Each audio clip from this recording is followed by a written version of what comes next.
अस्सलाम वालेकुम। Programme special talk में मियां सैफ रहमान हाजिर खिदमत।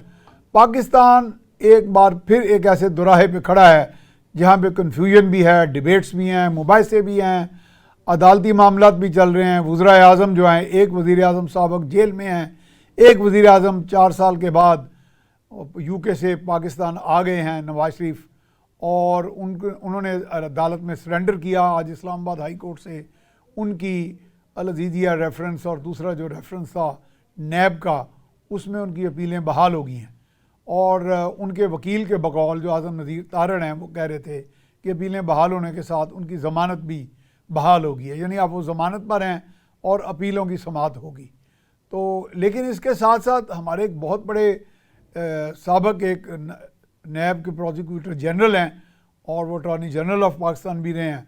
अभी उनका भी बयान एक टीवी पे चला है जिसमें वो कहते हैं जी कि नैब ने अपने तौर पे अज़ खुद ये रेफरेंस फ़ाइल ही नहीं किए थे नवाज शरीफ के ख़िलाफ़, जबकि उनको ये रेफरेंस फ़ाइल करने के लिए हुक्म पाकिस्तान की सबसे बड़ी अदालत से आया था, जिन्होंने एक मॉनिटरिंग जज भी मुकर्रर किया था, जो एक लिहाज से एक ट्रायल कोर्ट या ट्रायल जज का काम करते रहे। इसके साथ साथ हमारे चूँकि मईशत जो है सबसे बड़ा इस वक्त मसला है कि लोग ज़ुबून हाली का शिकार हैं और जो सतह गुर्बत से नीचे बसने वालों की तादाद में रोज़ बरोज़ इजाफा हो रहा है।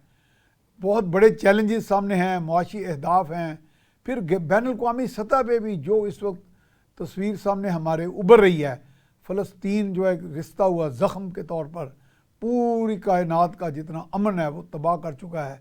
लेकिन तागूती ताकतें मिलकर उनकी मज़ीद तबाही जो है वो चाह रही हैं कि उनकी आए और गज़ा की पट्टी को बर्बाद कर दिया जाए और फिर कब्ज़ा कर दिया जाए। 1967 की जंग में भी तकरीबन गोलान हाइट्स और ये सारी चोटियाँ और बहुत सारा इलाका फ़लस्तीन का कब्ज़े में ले लिया गया, जबकि अक़वाम मुत्तहिदा जब मार्ज वजूद में आई थी उसके चार्टर में, उसके कवानीन में लिखा गया है कि अब कोई कॉलोनी नहीं बनाई जाएगी, कोई ऑक्यूपेशन नहीं होगी, कोई गासिबाना कब्ज़ा नहीं होगा, कोई कब्ज़ा जमाया नहीं जाएगा, किसी भी कौम को, किसी जगह बसने वाली कौम को बेदखल नहीं किया जाएगा। इन सारे मौज़ूआत पर बात करने के लिए आज हमारे साथ जूम पर मौजूद हैं सीनियर तज्ज़ियाकार जनाब काशिफ़ वसीम साहब दुबई से।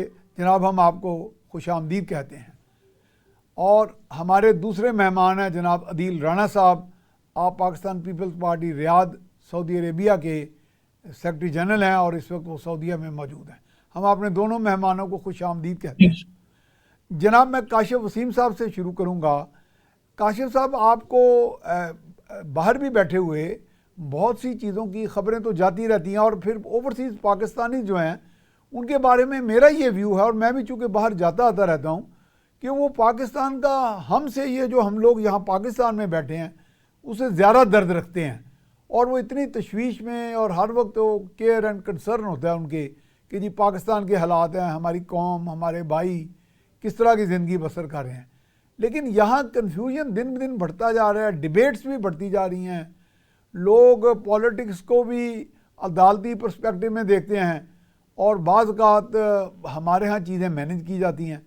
आप क्या देख रहे हैं कि अब हम इलेक्शन की तरफ बढ़ रहे हैं, क्या चीज़ें ये बादल छट जाएंगे जो कन्फ्यूजन के? आपका क्या तबसरा है इस पर जनाब? बिस्मिल्लाहिर्रहमानिर्रहीम जी, और अस्सलाम वालेकुम वालेकुम मियां अस्सलाम साहब, और जनाब। आपको भी, और अदील राना साहब। जी, एक पाकिस्तानी की हैसियत से, जैसे हम पाकिस्तान के अंदर परेशान हैं, तो यकीनन जो पाकिस्तानी गल्फ़ में बसते हैं, जी यूरोप जी, और अमेरिका में बसते हैं, उनका भी दिल पाकिस्तानियों के अपने पाकिस्तानी बहन भाइयों के साथ धड़कता है। बिल्कुल सही कहा आपने। तो इलेक्शन जो है वो ऑब्वियसली एक बहुत बड़ा सियासी सलूशन है ठीक इस है जी। पॉलिटिकल टर्मोइल के अंदर। और जैसे कि आपने अपने बयानिए में और इब्तदाइये में भी फरमाया कि मियां नवाज शरीफ आ चुके हैं, जी और मियां नवाज शरीफ की आमद की एक मेन वजह जो सियासी पंडित भी कह रहे हैं कि इलेक्शन जो है उनकी आमद की एक वजह भी है। ठीक अगर है। इस मुल्क में इलेक्शन नहीं होना तो फिर मियां नवाज शरीफ के आने का क्या फायदा है? वो अपने जमानत लेने के लिए या केसों को हल कराने के लिए तो नहीं आए।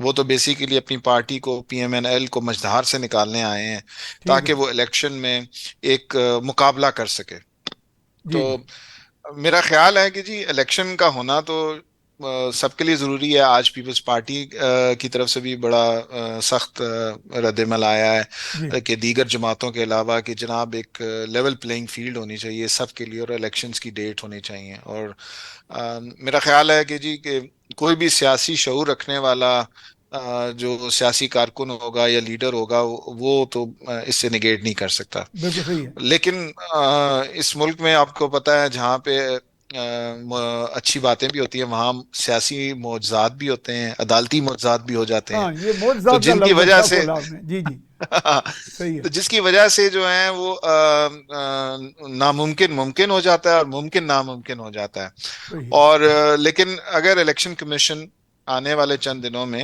अलग इलेक्शन की तारीख का ऐलान कर देता है और अदालत में जो केस लगा हुआ है वो भी उसकी भी कि हमें जरूरत नहीं रहेगी, तो मेरा ख्याल है कि हम सियासी इस्तेकाम की जानिब पहला कदम उठा लेंगे। ठीक है। इलेक्शन जैसे भी हैं वो होने चाहिए, ठीक है। क्योंकि इलेक्शन में डिले जो है वो हमने तारीख उठा के देख लें, हमें नुकसान ही हुआ है, फायदा नहीं हुआ। सही बात है।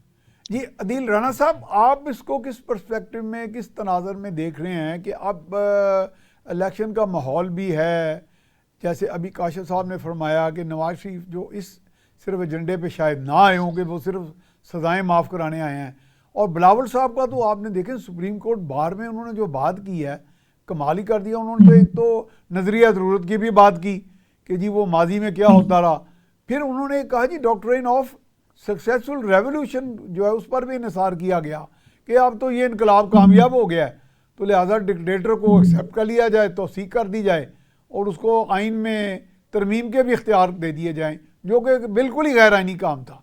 लेकिन अब कुछ लग रहा है कि इस वक्त सुप्रीम कोर्ट ने कुछ असर्ट करना शुरू किया था। अभी हाल ही में जो फ़ौजी अदालतों का फ़ैसला आया, तो आपकी पीपल्स पार्टी ने तो बहुत सज़ाएँ भुगती फ़ौजी अदालतों में।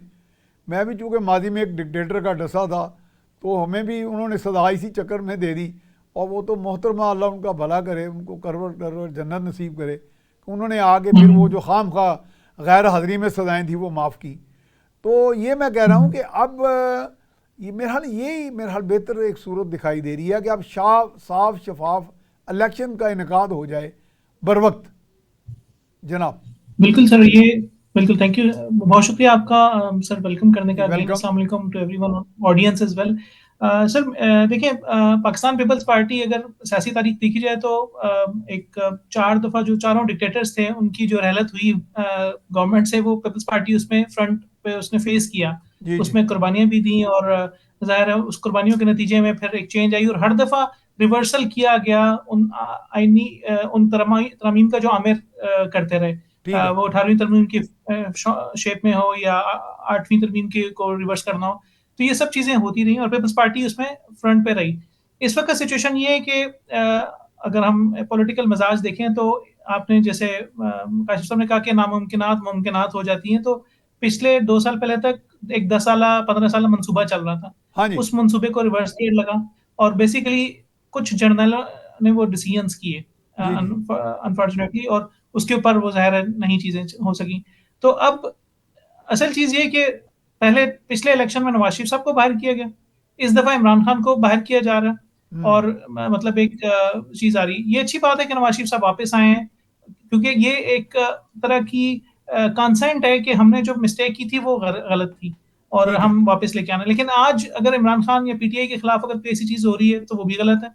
ठीक है। उनकी भी एक मौजूद, अगर ऐसी सूरत में इलेक्शंस होते हैं और उनको बाहर रखे होते हैं, तो मेरा ख्याल है कि पीपल्स पार्टी का ये स्टैंड है कि किसी, और आखिरी तकरीर बिलावल साहब की जो पार्लियामेंट में थी उसमें हाँ जी। क्लियरली ये कहा गया था कि टारगेट या विक्टिमाइजेशन नहीं होनी चाहिए।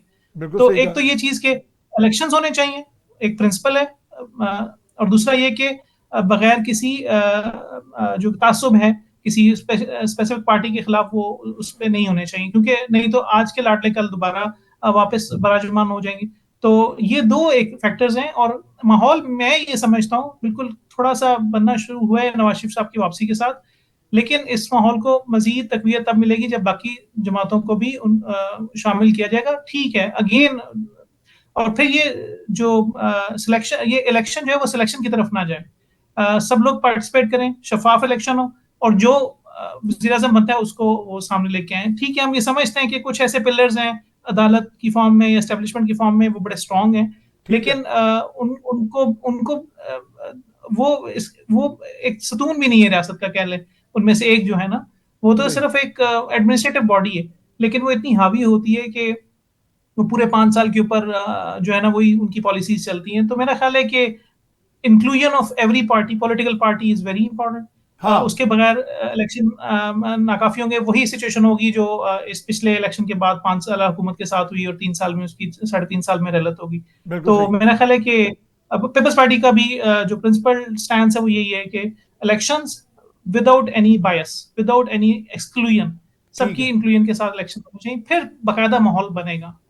दुरुस्त है। लेकिन ये अब मैं काशिफ वसीम साहब की तरफ आऊँगा। काशिफ साहब, हमारे चूँकि इलेक्शन जी कमीशन पे भी लोग उंगलियां उठा लेते हैं कि जी इलेक्शन कमीशन और एक चीफ इलेक्शन कमिश्नर जो हैं वो तो नवाज शरीफ साहब के जो साबिक एक मोतमिद ख़ास थे, उनके प्रिंसिपल सेक्रेटरी के दामाद हैं। लेकिन देखिए, चीफ इलेक्शन कमिश्नर तो फ़र्द वाहिद तो कुछ भी नहीं कर सकता। इलेक्शन कमीशन में तो वो एक फर्स्ट अमंग दी इक्वल्स होता है, यानी कि जो चीफ इलेक्शन कमिश्नर होता है, he is a part of that body. वो जो 5 member election commission of Pakistan है, तो वो अकेला तो सबको नहीं अपनी मर्जी से हाँक सकता सबको। जनाब जी, बहुत अच्छा सवाल है आपका। जी जी। लेकिन देखें, अगर आप चीफ इलेक्शन कमिश्नर अगर साहब अगर की बात मौजूदात की करें बात ना मौजूदा या करें हाँ, जी तो देखें, अगर जो सही है और जो कानून जिसके बारे में हमें बताता है, अगर वो उस पर अमल नहीं कर सकते, जी जी। कुछ ऐसी वजूहात हैं जो, या कुछ ऐसे दबाव हैं, तो एक उसका एक मुनासिब तरीका ये भी होता है कि आप ओहदे से हट जाते हैं जब हाँ चीजें अगर आपके कंट्रोल में ना रहें ठीक और है। जो आप करना चाहें। लेकिन जब आप ओहदे से नहीं हटते और आप समझौते करते हैं, और आप देख लें कि 1956 से ऑनवर्ड्स जी जी। हमारी जो तारीख है वो समझौतों पे है। ठीक है। हमने हर हफ्ते समझौता किया, चाहे वो अदालत है, चाहे वो ताकतवर हलके हैं। तो जब समझौते होंगे और शॉर्ट टर्म डिसीजंस लिए जाएंगे और जो राइटिंग ऑन द वॉल है उसको नहीं पढ़ा जाएगा, तो बहुत मुश्किल हो जाएगा। और ठीक है। पॉलिटिकल साइंस का एक बुनियादी असूल है कि जब 20% लोग एक साइड पे हों तो वो एक बहुत बड़ा प्रेशर ग्रुप होते हैं। दुरुस्त बात। तो हमें, मेरा ख्याल है कि इग्नोर नहीं करना चाहिए कि अवामी समंदर का, एक अवामी राय का, जो ऑब्वियसली मौजूद है, ग्राउंड रियलिटी है। और सियासी कुव्वतें ऑब्वियसली उनको मैनेज भी करती हैं, उनको कंट्रोल भी करती हैं। तो मेरा ख्याल है कि चीफ इलेक्शन कमिश्नर साहब जो हैं, अगर थोड़ा सा अपनी टीम को, या जो 4 इलेक्शन कमीशन, सूबाई इलेक्शन कमीशंस भी हैं, या जो उनके मेंबरान हैं, जी जी उनके साथ में मिलकर थोड़ा देर सोचें। कॉन्स्टिट्यूशन जो है 1973 में हमने बना लिया था अल्हम्दुलिल्लाह, जी जी। और बड़ी मुश्किल से बनाया था कंसेंसस के साथ। उसके जो फाउंडिंग फादर्स हैं, उन्होंने 90 दिन की शर्त कुछ सोच के रखी थी। हाँ जी। और ये एक ऐसा अहद है, एक ऐसा वादा है जो सबने निभाना है ना। बिल्कुल ये कोई ना 2023 की जरूरत तो नहीं है, ये तो हर 4 साल 5 साल के बाद आएगा। बिल्कुल सही और कहा। इलेक्शन कमीशन ने, अगर आपको याद हो, अप्रैल 2022 में जब पीएमएनएल और पीपल्स पार्टी इमरान खान के फैसले के खिलाफ सुप्रीम कोर्ट में गए थे, तो इलेक्शन कमिश्नर्स ने कहा था कि हम अक्टूबर तक या नवंबर 2022 तक तैयार होंगे। हाँ जी। तो उसके बाद फिर वो तैयारी ना हो सकी। फिर जो भी हुआ वो तारीख का हिस्सा है, किसने क्या किया वो एक अलग बहस है। लेकिन इलेक्शन एक ऐसी चीज है जो जिसके लिए इलेक्शन कमीशन को हमा वक्त तैयार रहना पड़ता है। रियासत उसको हर वक्त वसाइल मुहैया करती है। और लेकिन अगर आप कानूनी मुशगाफियों का हिस्सा को इस्तेमाल करके चीज़ों को हाँ, डिले कर रहे हैं, तो उसमें फ़ायदा तो मुल्क पाकिस्तान का नहीं है, उसके अवाम का नहीं है। आवाम का नहीं है। तो मेरी तो मुद्दबाना गुजारिश यही होगी कि सब लोग एक दफ़ा फिर रिकंसिडर करें, और सारे स्टेक होल्डर्स जो जिनके हाथ में ताकत है, कि ताकत की ज्यादती से जी जी। अकल और हुनर या इल्म की कमी तो नहीं पूरी की जा सकती। तो ये एक बैलेंस होता किसी है। भी तौर नहीं की जा सकती। बिल्कुल जी, सही कहा आपने। तो मैं इस ताकत के बलबूते पे, एक्सेस ऑफ पावर जो है ना, it is not a solution to every every problem. So बिल्कुल देयर सही कहा। Needs to be a balance between power and knowledge. Knowledge. तो लेकिन मैं तो वैसे यही मेरा कहूंगा ख्याल कि है आइन काशिफ को साहब आइन बात को तो आपने फॉलो बड़ी करें उम्दा की, जी। लेकिन हम नॉलेज से कुछ थोड़ा दूर होते जा रहे हैं, पता नहीं मिनहासुल कौम, आई डोंट नो कि ये हम तो हमेशा हमारे यहाँ तो रवायत ही यही थी, इस्लामी रवायत भी यही हैं कि जी नॉलेज सीख करने के लिए हज़रत सल्लल्लाहु अलैहि वसल्लम का जैसे हुक्म था कि चाहे आपको चीन जाना पड़े, यानी कि चीन और बिल्कुल उसकी मसाफत देखें, फासले तो, लेकिन हम पता नहीं क्यों हमें तो हुक्म भी यही है कि आप सोचें पहले, फिर उससे जी अफला या के लून देखें ना, कुरान पाक में बार बार जी जिक्र आता है कि क्या आप अकल नहीं रखते, तो अल्लाह ताला की जी। निशानियों को स्टडी करें, देखें। तो हम जब और बाहर के मुल्कों में, अब मैं अदील राणा साहब की तरफ आऊँगा, अदील राणा साहब बाहर के मुल्कों में हम जाते हैं, तरक्की देखते हैं, अपने मुल्क में आते हैं तो सवाल जवाब होते हैं, लोग कहते हैं जी उन लोगों की तरक्की का राज क्या है। मैं कहता हूँ जी कोई मनोसलवा आसमानों से नहीं उतरा, कोई कुछ भी उनका कोई उनको हैमली कोई इमदाद नहीं आई। उन्होंने अल्लाह ताला का वो जो हुक्म अहकाम है कि जी मेहनत करो जहानत के साथ with a good sense of direction और क्लैरिटी के साथ, जी तो इस तरह वो कौमें आगे निकल गई और हम जो वो पीछे रह गए। बस यही एक इशू है मेरा ख्याल है। आप इससे एग्री करते हैं जनाब? बिल्कुल सर, मेरा अगर इसकी एग्जांपल्स भी काफी ज्यादा हैं। हम पाकिस्तान इंडिया के अगर वॉरफेयर देखें तो हमारे टोटल को 20-25 हजार फौजी जो हैं वो दोनों तरफ से मारे गए हैं जी जी जंगों में ना। जी जी और 3-4 जंगें हुई जो उन्हें हम जंगें भी नहीं, झड़प ही कहना चाहिए खैर, लेकिन अगर उसको जंग भी मान लिया जाए तो 20-25 हजार, जबकि यूरोप ने अकेले 6 करोड़ बंदा मरवाया 25 साल के अंदर अंदर। हमने जी 70 जी सालों में 25 हजार बंदे नहीं मरवाए, ठीक। तो अब यूरोप इतना कुछ सहने के बावजूद यूरोप ने अपने आप को रीबिल्ड किया, और हाँ। उसके पीछे ज़ाहिर है एक शेयर हार्डवर्क था, नीयतें साफ थी उनकी, और एक अपने आप को एक अज़म था कि हमने आपको दोबारा वापस लेके आना एक है। अगर हम देखें तो रियलाइजेशन थी जर्मनी कि हमने के, बहुत सफ़र कर लिया अब। बिल्कुल, बिल्कुल, अगर हम ईस्टर्न यूरोप को देखें तो उसके हिस्से बखरे किए गए और हाँ इन्होंने जी आपस में डिवाइड किया। यूएनओ की जो बुनियाद पड़ी और उसके बाद जो रिजोल्यूशन हुई उसमें इसको आपस में बांटा गया ताकतों ने, लेकिन स्टिल एक वो एक कंटिन्यूअस एफर्ट चलती रही, और हम देखते हैं फिर 89 में बर्लिन वॉर का। तो उन्होंने इंस्टीट्यूशनल रिफॉर्म्स भी किए, उन्होंने इकोनॉमिकल रिफॉर्म्स भी किए, सोशल रिफॉर्म्स भी किए, और सबसे इंपॉर्टेंट ये कैसे अचीव हुआ, एक मेहनत से और अच्छी नीयत से और एक लॉन्ग टर्म विजन से। ठीक हम है। लोगों का विजन अगला इलेक्शन होता है। अभी भी अगर हम देखें, जरदारी साहब की मुझे ये बात है याद है, 2013 के इलेक्शन से पहले उन्होंने कहा कि सिचुएशन ऐसी थी, इफ्तिखार चौधरी सीजे थे और वो सीट पे बैठे हुए थे। जी जी फौज जो है वो नवाज शरीफ और इमरान खान के दरमियान तो सोच रही थी कि क्या है। तो उनसे पूछा गया भाई आप अगले इलेक्शन में तो आप फारिग हैं, पीपल्स पार्टी ऐसी जमात है जो 13 जमातों के साथ भी इलेक्शन में रही। तो उन्होंने कहा कि भाई हम, ठीक है, जो हमारे इकदाम रहे, जो हमने जंग का हिस्सा लिया, जो हमने मीडिया ट्रायल फेस किया, और हमने एस्टेब्लिशमेंट का भी उस वक्त मुकाबला किया ओसामा बिन लादेन के साथ, बाद जो सिचुएशन इवॉल्व हुई। हाँ उन्होंने कहा कि चांसेस यही है कि 2027 से पहले हम गवर्नमेंट में आने वाले नहीं है, लेकिन हम अगले इलेक्शन के लिए नहीं ये काम कर, हमने जो सारी चीजें की हैं, 18वीं तवीं एनएफसी अवार्ड, बलोचिस्तान पैकेज, और जो स्टैंड है प्रोग्रेसिव स्टैंड, ये अगले इलेक्शन के लिए नहीं था, ये पाकिस्तान की अगली नस्ल के लिए था। तो एक जनरल सोच हर एक की यही होनी चाहिए मेरा ख्याल है। नवाज शरीफ साहब ने भी एक बड़ा टाइम गुजार लिया, चौथी दफा मेरा ख्याल है वो कंटेस्टेंट हैं प्राइम मिनिस्टर के ओहदे के लिए। हाँ तो भाई बनने वाले जैसी उनके ऊपर होती है। तो मेरा ख्याल है कि अब ये जो बड़े लीडर्स हैं या सीट्स पे बैठे हुए हैं, इनको सोचना चाहिए कि अपना अगले विजन अगले इलेक्शन की बजाय अगले 15 साल या अगली नस्ल को सामने रखें, जैसे कि बाहर के मुल्कों ने किया और उसको अचीव भी किया। यही मेरी सोच है। और इसमें अगर देखें ना सर, अगर खेल का असूल है, दो जी तरह के खेल होते हैं। एक खेल है जो कि फिनिट टाइम के लिए होता है, 90 मिनट का फुटबॉल का मैच है, उसके कुछ रूल्स हैं, ठीक है। रेफरीज खड़े में और वो आपस में मैच खेलेंगे, हार जीत का मामला हो जाएगा। लेकिन पॉलिटिक्स, डेमोक्रेसी, जो दूसरे सोशल मामला हैं, ये इन्फिनिट गेम है।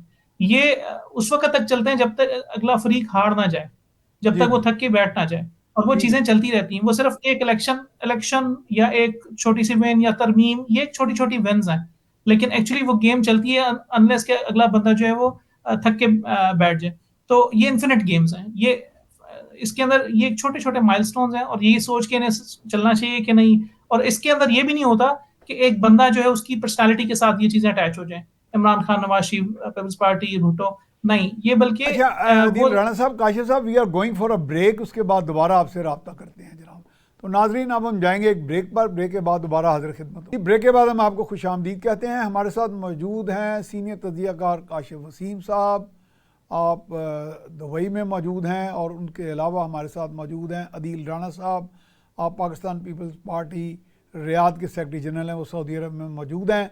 बातचीत बहुत उम्दा पैराए में, बड़े अच्छे अंदाज में पूरा पाकिस्तान की का तारीख़ी पस मंज़र, सियासी पस मंज़र, अदालती पस मंज़र, इसमें वो जो मौजज़ात रूनुमा होते रहे उसकी भी बात हुई, और आगे क्या रोड मैप है, हमने आगे कैसे चलना है, इस पे मैं सवाल करूँगा। हमारे दोनों एक्सपर्ट्स माशाल्लाह इतनी मालूमात से लेस हैं, और उनके पास मैं समझता हूँ कि चूँकि ज़िंदगी का इतना तजर्बा है, उनके पास ऐसे मॉडल्स भी होंगे, ऐसी प्रपोजल्स भी होंगी, तजावीज़।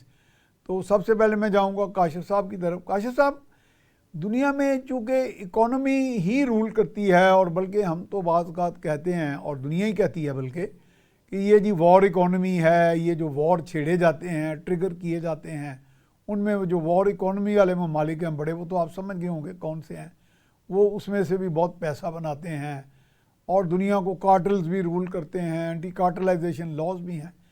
पाकिस्तान कौन सा मॉडल अपनाए, और आज जो हमारी कैपेसिटी स्क्वीज़ हो गई है, how to expand that capacity, economically हम एक वायबल कंट्री बन जाए एक मरतबा फिर। कहते हैं कि माजी में तो बड़ा सुहाना माजी था हमारा। जनाब जी, बहुत शुक्रिया। देखें, ये कोई रॉकेट साइंस नहीं है, जी, और मतलब है, हमें अपना रेवेन्यू बढ़ाना है, अपनी ठीक है, आमदन बढ़ानी है। ठीक है, और जिस घर की आमदन कम हो और खर्चे ज्यादा हो, वहां पे मसाइल ही रहते हैं। दुरुस्त कहा आपने। तो मुल्क भी ऐसे ही होते हैं। सबसे पहले तो जी, कोई भी गवर्नमेंट जो भी आए, और रिगार्डलेस वो किसी भी पार्टी से हो, उसको इस मुल्क में एक्सपोर्ट्स बढ़ानी है। और हमें जो एक रवायती अंदाज है कि टेक्सटाइल एक्सपोर्ट्स, उससे निकल के आईटी एक्सपोर्ट्स की तरफ जाना है। ठीक और आईटी एक्सपोर्ट्स जो हैं वो ओवरनाइट नहीं होती। उसके लिए अगर आज आप सफर शुरू करेंगे तो उसके उसके उनके फवायद 5 साल बाद मिलेंगे। ठीक है, लेकिन सफर तो शुरू करें, सफर तो शुरू करें। और कोई भी हुकूमत आए, कोई भी खा हालात हो, आप वो लोग जो आपके लिए आईटी सर्विसेज से रेवेन्यू जनरेट करते हैं, उनको आप तंग ना करें, उन्हें आप फैसिलिटेट करें। तो आप यकीन करें कि देखें, आम फहम सी बात है कि कितने यूट्यूबर पिछले 1.5-2 साल में पैदा हो गए। हाँ जी, कितने लोग जो हैं वो लीनियर मीडिया से उठ के यूट्यूब पे आए, और हाँ जी, ट्विटर पे आए, फेसबुक पे आए, और माशाल्लाह वो इतने पैसे कमा रहे हैं कि वो अपने खर्चे खुद चला रहे हैं। तो ठीक ये है तो जी, एक छोटी सी मिसाल है। और अदील अदील साहब तो खैर खुद आईटी के बारे में जी, जी, काफी जानते हैं, तो वो ही इज एन मजीद इस पर अथॉरिटी ऑन रोशनी दैट। डालेंगे। जी जी, हाँ, तो वो उस पर मजीद रोशनी डालेंगे कि कितना रेवेन्यू जनरेट हम कर सकते हैं। दूसरा है जी रेमिटेंस। हाँ जी, थोड़ा सा जो है ना, ओवरसीज पाकिस्तानी जो बस रहे हैं उनको थोड़ा हौसला दें, उनको थोड़ा उम्मीद दिलाएं, ताकि वो अपनी रेमिटेंस को वापस इंक्रीज करें। एक टाइम आ गया था कि हमने हमारा जो रेमिटेंस थी वो $30 बिलियन को क्रॉस कर गया था। Per annum, that was, ji, per annum. और ठीक है, 2.5 million billion dollars per month हम पे चले गए थे। ठीक है तो जी, जो अब घट रहा है, और हम वापस $24 बिलियन पे चले गए हैं। तो देखें, $6 बिलियन, तो इसका मतलब है लोगों के पास हैं जो आ नहीं रहे। एक हाँ तो जी, ये थोड़ा सा सोचने की बात है। तीसरी चीज है कि फॉरेन डायरेक्ट इन्वेस्टमेंट। फॉरेन हाँ, डायरेक्ट इन्वेस्टमेंट ये बहुत मुश्किल चीज है, आसान नहीं है। लेकिन अगर आप मुल्क के पॉलिटिकल हालात, सिक्योरिटी के हालात को बेहतर कर लें, तो फॉरेन डायरेक्ट इन्वेस्टमेंट भी आना शुरू हो जाएगी। सही इसके बात, लिए बहुत ज़रूरी है कि थोड़ी सी पॉलिटिकल स्टेबिलिटी लेकर आएं। कुछ कवानीन जो हैं वो तब्दील ना किए जाएं शॉर्ट टर्म के लिए। अच्छा, उसके बाद चौथी जो चीज़ है, जो कि हर हुकूमत कहती तो है लेकिन कर नहीं पाती, एक्सपैंडिंग द टैक्स बेस। भाई, हाँ जी, टैक्स बेस को घूम घूम फिर के सैलरीड क्लास से निकले ना। हाँ जी, आप रियल एस्टेट को लेकर आए, सर्विसेज सेक्टर को वापस लेकर आए, और ये जो फेडरल और प्रोविंशियल टैक्सेस का ये जो एक कंफ्यूजन है, इसको खत्म करें। तो ठीक हमारे है, यहाँ टैक्स जनरेट हो सकता है। वो जो लोग आज भी टैक्स कम देते हैं या बिल्कुल नहीं देते, उनको सिस्टम में लेकर आए। और last but not least, tourism. हाँ, आप भी बाहर जाते हैं, मैं भी बाहर हाँ जी, जानता हाँ हूँ। जी, तो टूरिज्म जो है, देखें, हमारे पास तो गॉड गिफ्टेड जो है ना, पहाड़ भी हैं, झीलें भी हैं, दरिया भी हैं, रेगिस्तान भी हैं। हाँ, तो ये अगर पहली 3-4 चीजें हो जाएंगी, पॉलिटिकल स्टेबिलिटी होगी, सिक्योरिटी होगी, तो लोकल टूरिज्म भी डेवलपमेंट होगी, और इंटरनेशनल टूरिज्म भी आएगा। दुरुस्त है। तो ये कुछ चीजें हैं जो मेरा ख्याल है कॉमन है। यानी ये मेरा आपका ख्याल कहने है। का मकसद है कि हमें अल्लाह ताला ने इतनी रिसोर्सेज, इतना एक जी बेस दिया हुआ है, हम एक जी ऐसे एडिफिस पे खड़े हैं कि बस थोड़ा सा हमने ज़रा जी मुनासिब जी मनसूबाबंदी करके, वेल टाइम्ड और अहदाफ मुकर्रर करके आगे बढ़ें, तो उसमें कोई ऐसी बात नहीं है कि हम हर वक्त एहतियाज की और मोहताजी की कैफियत में रहें। नहीं, देखिए हम लेने वालों की जगह देने वालों देने में वाले बन हो जाएंगे, जाएंगे। देने वाले हो जाएंगे। और ये 24 से 36 माह में हो सकता है जी अगर यकसुई से एक नेशनल लीडरशिप हो जो कि अपनी पॉलिटिकल ईथॉस को थोड़ी देर के लिए साइड पे रखे हाँ। और नेशनलिज्म की बात करे। और जो अभी ब्रेक पे जाने से पहले राना आदिल फरमा रहे थे जी कि जी। विजन होना चाहिए। ये नहीं हाँ है कि जी मैंने तो अगला इलेक्शन जीतना है जी, तो मुझे जी इलेक्शन अगले इलेक्शन था जो मर्जी मैं गलत फैसले करूं, मैं कर्जे पे कर्जा लेके लोगों को सस्ता पेट्रोल दूं, कर्जे पे कर्जा लेके लोगों को सस्ती रोटी दे दूं ताकि मेरा वोटर जो है मुझे वोट डाल दे। तो बिल्कुल इससे सही। अब बाहर आना होगा। और इससे किसी को फायदा नहीं हुआ पिछले हाँ 36 साल में। सही कहा जी आपने। नहीं, मैं चाइना अक्सर 5-6 मरतबा गया जी, पहले वज़ीर आज़म के साथ गया, फिर उनकी गवर्नमेंट के कहने पे, तो वो हमें एक ही बात जी कहते हैं कि हम मछली जी नहीं देते, हम मछली पकड़ना सिखाते हैं मछली को। यानी बिल्कुल। वो कहते हैं कि हम एक ही दफ़ा आपको दे दें। हमारे यहाँ वही चक्कर है कि आप एक दफ़ा लोगों हम्म को फीड कर दें और कहें जी चलें पेट्रोल सस्ता हो गया, लेकिन लॉन्ग टर्म हम्म प्लानिंग नहीं होती। चलें, अब मैं अदील राणा साहब की तरफ आऊँगा। अदील साहब, ये अब जो बात की गई, जैसे सी पैक आया, जब चीन पाकिस्तान इक़्तिसादी राहदारी और जी 6 कॉरिडोर्स हैं जिनमें प्राइम कॉरिडोर यही है पाकिस्तान वाला, तो थैंक यू। इसमें जो है कि जो प्राइम कॉरिडोर तो सी पैक है, जो सी पैक का जब इफ्तिताह हो रहा था तो मैं भी वहाँ मौजूद था, तो चीन के भी और बहुत से ममालिक के सफ़ीर वहाँ मौजूद थे। तो मेरे पास हंगरी के सफ़ीर बैठे हुए, तो वो कह लेंगे भाई ये जो अभी बात की गई फॉरेन डायरेक्ट इन्वेस्टमेंट की, तो वो कहते हैं कि it is a FDI magnet, ये मकनातीस का काम करेगा अगर इसको आप सही मानों में चला लें, इसके अहदाफ हासिल कर लें, तो बैरूनी सरमायाकारी आपको और जगहों से भी हासिल होगी। तो इस पे मैं कह रहा था जी आपसे बात करें, फिर मैं IT पे आपसे सवाल करूंगा जनाब अदील साहब। सही sir. Thank you very much sir. CPEC के ऊपर अगर हम देखें ना, अनफॉर्चुनेटली उसे भी हाईजैक किया गया। अगर हम, मैं हिस्ट्री इसलिए बताना चाह रहा हूँ, मैं नहीं नहीं, डिसअपॉइंट नहीं करना बताएं चाह बताएं, रहा, लोगों को बताएं लेकिन आप। जी जी ये लेसन लर्न है, लेसन लर्न है। जी। क्योंकि सी पैक का जो है एक गवादर की जो बंदरगाह थी वो अमान के पास थी, और उसको पाकिस्तान को देने का सेहरा किसी डिक्टेटर के पास नहीं है, वो एक सिविल प्राइम मिनिस्टर के पास है। ठीक है। जो हमारे उन्होंने बड़ी इसकी कोशिश की, आई बिलीव के जो 56 से पहले ये काम हुआ, ठीक है। जी जी। अब उस टाइम के बाद चीजें बढ़ी, 70s के अंदर थोड़ी सी इंसर्जेंसी थी, उसको थोड़ा सा कोशिश की। पिछले अगर 15 सालों में देखें तो इसको सिंगापुर को दे दिया गया कहीं से उठा के, एक एक एक डिक्टेटर का या वन मैन शो चल रहा था और उसने सिंगापुर को दे दिया। हाँ जी। वहां से जब पीपल्स पार्टी वापस आई तो उसने खींचतान के उसको वापस लिया कि भाई सिंगापुर किधर आप कर रहे हैं, इसका मतलब है कि आप अमेरिकन धोखे में आ रहे हैं और उसके बाद आप अपने रीजनल उनके ऊपर आप समझौता कर रहे हैं, जी ठीक है। जी। तो फिर चाइना को वापस किया गया, लेकिन जब चाइना के पास गया और सिविल गवर्नमेंट ने इसको अगेन वापस किया, तो इसकी जो ओवरऑल मैं समझता हूँ कि बिल्कुल प्राइम मिनिस्टर थे उस टाइम पे, लेकिन कई ऐसी चीजें हैं जो कि हमारी एक इदारे को दी गई। जी जी। मैं एग्जांपल एक देना चाहूंगा इस हवाले से। नेटो सप्लाई को अगर आप देखें सर, हाँ तो जी। अफगान ट्रेड, नेटो सप्लाई, आप ये देखें इसका हेडक्वार्टर किधर था, किस इदारे को फायदा पहुंचा। हाँ जी हालांकि जी। क्या पाकिस्तान में बाकी ट्रांसपोर्टर्स नहीं थे, क्या पाकिस्तान में सिविल ट्रांसपोर्ट नहीं थी, क्या हाँ, पाकिस्तान इतना में ट्रेन इतना का, बड़ा सेटअप है आपके पास, हर चीज़ का ही पूरा बिल्कुल स्ट्रक्चर रेल का मौजूद है सेटअप आपके सर, पास। रेल, बिल्कुल। और दुनिया भर में रेल की मैं बात करूं, क्योंकि अगेन ये सी पैक की बात हो रही है, दुनिया भर में जो रेल है वो बेसिकली पैसेंजर से नहीं चलती है, वो कार्गो से चलती है, उसकी हाँ जो जी। रेवेन्यू है वो वहां से आता है। जबकि हमने क्या किया कि हमने अपने जिस बंदे ने उसका डिसीजन लिया, उसने रोड टैक्स भी नहीं लिया, और वो अपने इदारे में वो बांटी गई, और वो कंपनीज और वो कराची से चलती थी वहां पे पहुंचते, और बहुत उन्होंने माल कमाया। अभी भी यही हुआ कि जब सी पैक की अनाउंसमेंट वापस आई, तो उसका कई सिक्योरिटी रिलेटेड और दूसरे जो मामला हैं वो सारे अगेन एक ही इदारे के पास गए, और उसके लिए पूरा एक सेटअप बना। हालांकि इसमें सिविल पार्टिसिपेशन हो सकती थी, लेकिन अनफॉर्चुनेट अभी भी उसकी जो बाकी वो है, मैं अगेन फिर वो एक और आ जाएगा, जैसे यानी आप हमने ये कह ये रहे हैं जो कि सिखों की लॉपसाइडेड डिसीजन मेकिंग हुई, सारी लॉपसाइडेड, वन साइडेड हुई और वन साइडेड हुई। खास लोगों की जेबों के लिए हुई। इतना जैसे आपने बताया कि हंगरी के सफीर ने आपसे ये कहा, बिल्कुल था सर, लेकिन अनफॉर्चुनेटली उसको उन्होंने एक खास इदारे के लिए, खास जेबों के लिए मुख्तस किया और बाकी लोगों को फवायद नहीं पहुंचेंगे। और तो इसमें ठीक, चाइना की के हवाले से भी जो फिर हमने पिछली गवर्नमेंट ने कुछ ऐसे इकदाम किए जिससे मिसट्रस्ट क्रिएट हुआ। और डेफिनेटली पिछली गवर्नमेंट जो है वो काफी हद तक एक खास टो कर रही थी एक लाइन को, वो भी कुछ लोगों की।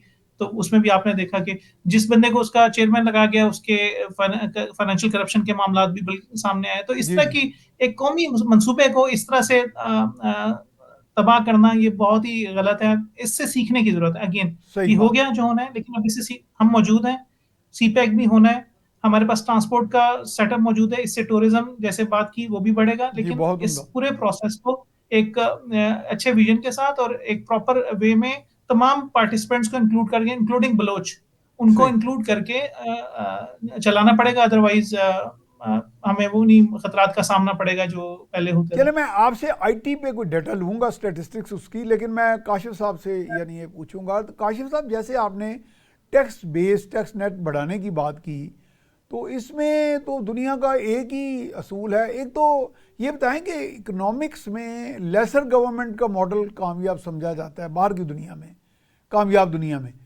तो हमारे यहाँ ये ग्रेटर गवर्नमेंट है, एक टैक्स कलेक्शन ऑफिसर के पास डिस्क्रेशन बहुत है, वाइड लैटिट्यूड है, जिसको वो एक्सप्लॉयट करता है at the cost of the nation, अपनी जेबें भर लेता है। और उस डिस्क्रेशन को इतना इस्तेमाल करके तो रेवेन्यूज़ आपके बढ़ते नहीं हैं, उसके शायद ज़्यादा ही बढ़ जाते हों। तो इसमें आप क्या मॉडल सजेस्ट करेंगे, या जी ड्रॉबैक्स क्या है वो भी बताएं हमें ज़रा अपनी। जी, देखें वो जिस तरह अभी पहले भी बात हो रही थी कि रिफॉर्म्स जो हैं वो बहुत ज़रूरी होते हैं, और हर 5 या 10 साल के बाद गवर्नमेंट्स अपने आप को रिफॉर्म करती हैं। कर दी दे हैं, जी जी। Ask questions, they ask the question to themselves कि जी ये जो हम काम कर रहे हैं क्या ये और बेहतर तरीके से हो सकता है या नहीं है। बिल्कुल सही। तो हमारी बदनसीबी ये है कि प्री पार्टीशन जो टैक्स कलेक्शन का निज़ाम या स्ट्रक्चर है वो अभी तक चल रहा है, हाँ जी। और हमने इसको इसको बदलने की बिल्कुल कोशिश नहीं की। और अंग्रेज के ज़माने में भी एक टैक्स कमिश्नर होता था, और उसके नीचे पूरी एक आर्मी होती थी हाँ जी। जो टैक्स कलेक्शन करती तो थी। यहाँ भी हमारे पास तो एफबीआर बहुत बड़ा इदारा जी है। हाँ, तो अगर आप एफबीआर के हुजम का अंदाजा लगाएं हाँ और जी। उनकी ताकत का अंदाजा लगाएं, तो वो तो यक जंबिश कमल कलम जो हैं वो तो आपकी पूरी एक फैक्ट्री को एक हाँ घंटे में सील कर सकते हैं। जी जी जी जी और मैं जाती तौर पे भी जानता हूं कि जो रीजनल टैक्स ऑफिसर्स होते हैं, जी जी। जब उनको अपना टारगेट पूरा करना होता है इनकम टैक्स का या सेल्स टैक्स का, तो वो इन बड़े बड़े इदारों को कॉलें लगाते हैं और उन्हें कहते हैं कि भाई मुझे आज शाम तक कितने करोड़ मेरे अकाउंट में चाहिए, मेरा टारगेट नहीं पूरा हुआ, और हम्म वो हासिल कर लेते हैं। हम्म। तो बात यह है जी कि टैक्स का ये जो इनडायरेक्ट टैक्सेस का निज़ाम है इसको ख़त्म करना है, क्योंकि डायरेक्ट टैक्सेशन जो होती है वो इम्पॉर्टेंट होती है। जब आप इनडायरेक्ट टैक्सेशन से टैक्स नेट को बढ़ाने की कोशिश करते हैं, अब मिसाल के तौर पे जब हम माचिस की डिबिया लेते तो हैं, उसमें भी सेल्स हम टैक्स है। उस पे भी सेल्स टैक्स होता है। तो देखें ना, टैक्स में तो फिर सारे ही आ जाते हैं। जब आप हाँ, इस घी का लिहाज से तो डब्बा हर लेते हैं, शख्स टैक्स पेयर है पाकिस्तान का। टैक्स पेयर है। तो हमें जो है वो समझ ही नहीं आती कि ये क्या हो रहा है। उसके बाद सूबाई टैक्सों की एक अलहदा लाइन है। हाँ जी। अच्छा, वो सूबाई टैक्सों के बाद जिले टैक्स हैं, हाँ जी। और जिले टैक्स भी इतने हैं कि मतलब गाड़ी रजिस्टर कराएं तो पंजाब गवर्नमेंट का टैक्स अलहदा है, डिस्ट्रिक्ट का टैक्स अलहदा है। तो अगर आप टैक्स जितना निज़ाम टैक्स का निज़ाम कॉम्प्लेक्स और फैला होगा वो उतना ही करप्ट होगा।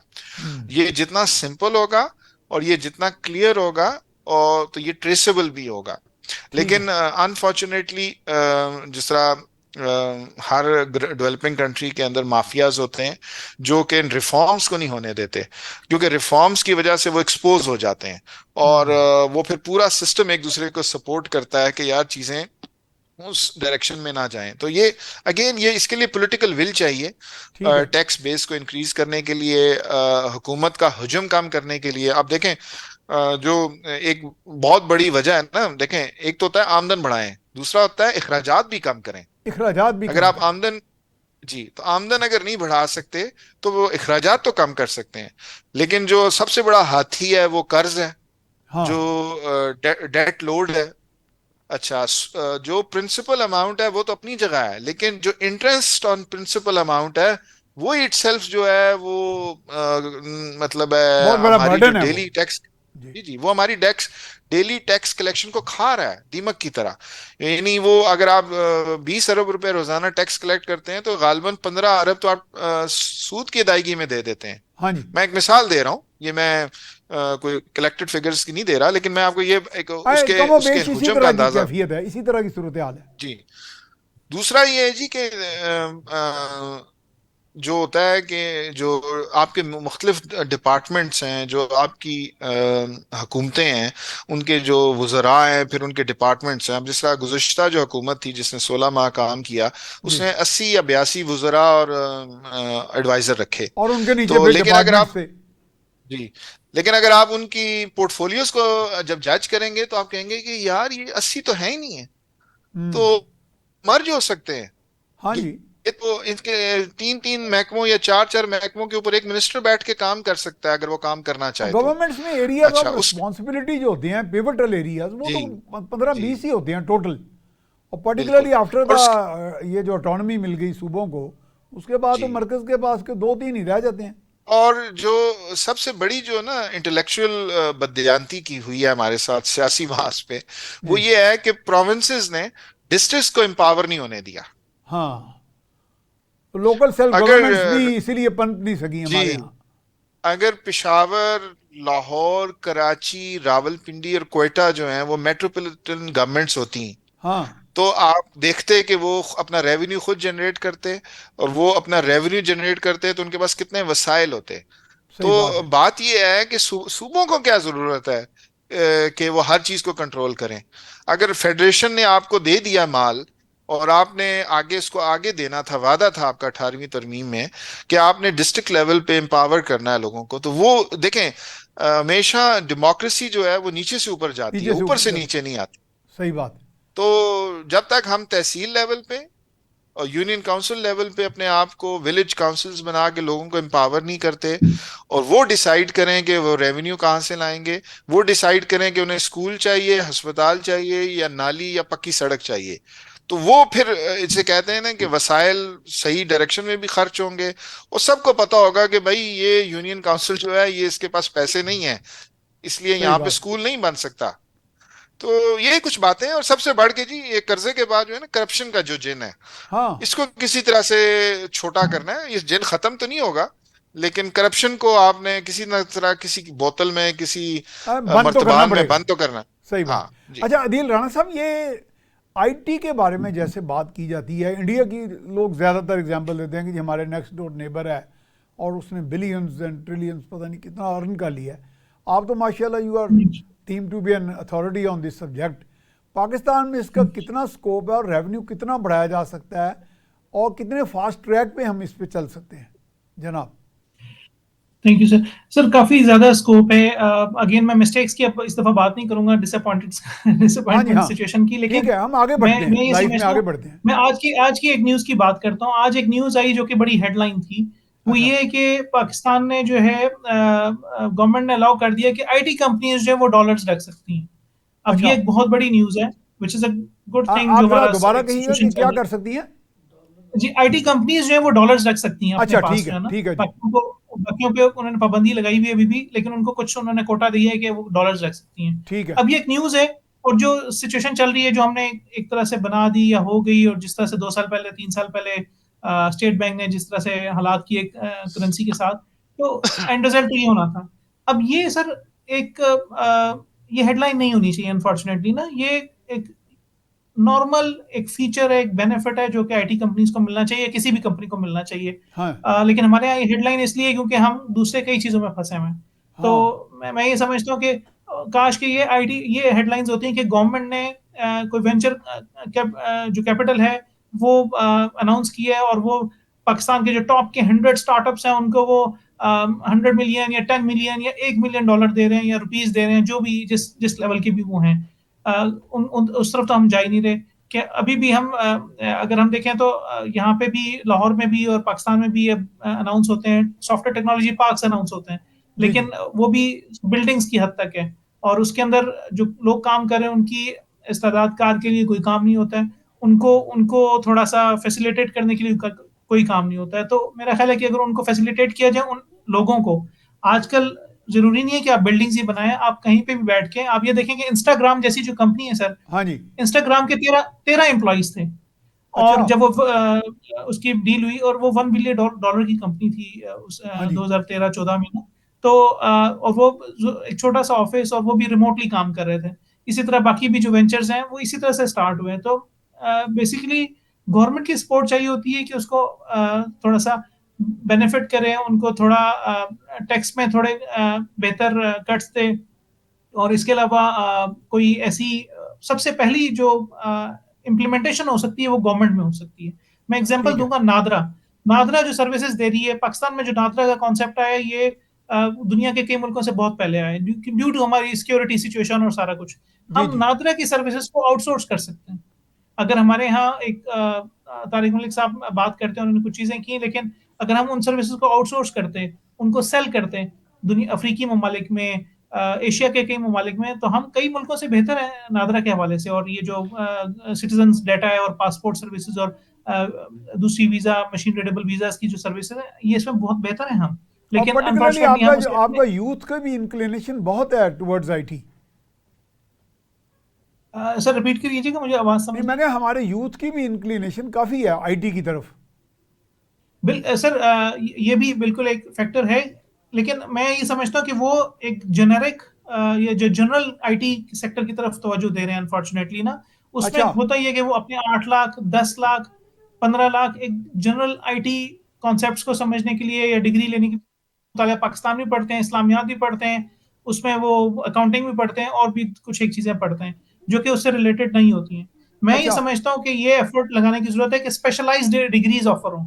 इस वक्त इस पिछले 10 साल में काफी हद तक स्टेगनेंट हुई हुई है दुनिया, कोई नई टेक्नोलॉजी उस तरह से नहीं आई, लेकिन कुछ ऐसे नाम हैं, मैं नाम लूंगा, ऑगमेंटेड रियलिटी, मशीन अच्छा लर्निंग, मेटावर्स। ये एक ऐसी स्पेशलाइज्ड फील्ड है जो कि अभी 5-7 साल में इनके इनके नए स्टार्टअप्स या इनके नई कंपनीज जो है आएंगी और वो कंज्यूमर सर्विसेज बहुत बढ़ेंगी। तो सही है। गवर्नमेंट को चाहिए कि कुछ ऐसी डिप्लोमास कोर्सेज डिग्रीज करवाएं जो कि स्पेशलाइज्ड हो, ना कि एक जनरल कंप्यूटर साइंस की डिग्री हो जो कि आप पढ़ने के बाद आपको जो नौकरी कहीं नहीं मिलती। शुक्रिया अदा करता हूँ जनाब अदील राना साहब का और काशिफ वसीम साहब का, आपने बड़ा कीमती वक्त दिया और नाजरीन को अपने ख्यालात से नवाजा। तो नाजरीन चूँकि अब प्रोग्राम अपने अख्ताम को पहुँचा, आपने बात सुनी सारी, इसमें पाकिस्तान का पूरा पस मंज़र, सियासी मंजरनामा, उस पर बात हुई कि पाकिस्तान की ग्रोथ की क्या स्ट्रेटजी होनी चाहिए कि ख़ास तौर पे आईटी पे, टूरिज़म पे, इन पे काम किया जाए और हमारे यहाँ इसका बहुत सारा पोटेंशियल मौजूद है। तो हमें माजी में ज़्यादा रहने की बजाय, अनहेल्थी मुबाइसों में उलझने की बजाय आगे कोई ऐसी स्ट्रेटजी मुरतब करनी है जिससे कौम आगे बढ़े और लोगों और हम लेने वालों की बजाय देने वाले बन जाएं इस कॉम्पिटी ऑफ नेशंस में। इसके साथ ही अपने मेज़बान मियाँ सैफ रहमान को इजाज़त दीजिए। अल्लाह निगहबान।